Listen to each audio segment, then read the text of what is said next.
പഴത്തിനൊരു പ്രത്യേകത ഉണ്ടല്ലേ, ഒരുപാട് റെസിപ്പീസ് പരീക്ഷിക്കാൻ പറ്റും അല്ലേ. ഇന്നാ പിടിച്ചൊരു സിമ്പിളായിട്ടൊരു റെസിപ്പി കേട്ടോ.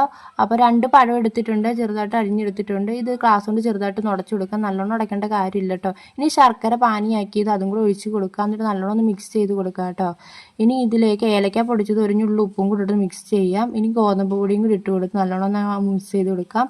ശേഷം കശുവണ്ടിയും കൂടെ എല്ലാം കൂടെ ഒന്ന് മിക്സ് ചെയ്യാം. ഇനി ഒരു പാത്രത്തിലേക്ക് നെയ്യ് ഒഴിച്ച് കൊടുക്കുക കേട്ടോ. എന്നിട്ടെല്ലാം സ്പ്രെഡാക്കിയ ശേഷം മിക്സിയിലേക്ക് ഒഴിച്ചു കൊടുക്കുക. ഇനി ഇഡലിച്ചെമ്പ് വെള്ളം വെച്ച് എല്ലാം ചൂടാകുമ്പം ഇതിട്ട് വെച്ച് കൊടുത്ത് നല്ലോണം ഒന്ന് വേവിച്ചെടുക്കുക കേട്ടോ. ഒരു 20 മിനിറ്റ് ആകുമ്പോഴത്തേനും നല്ലോണം ഒന്ന് വെന്ത് കിട്ടും കേട്ടോ.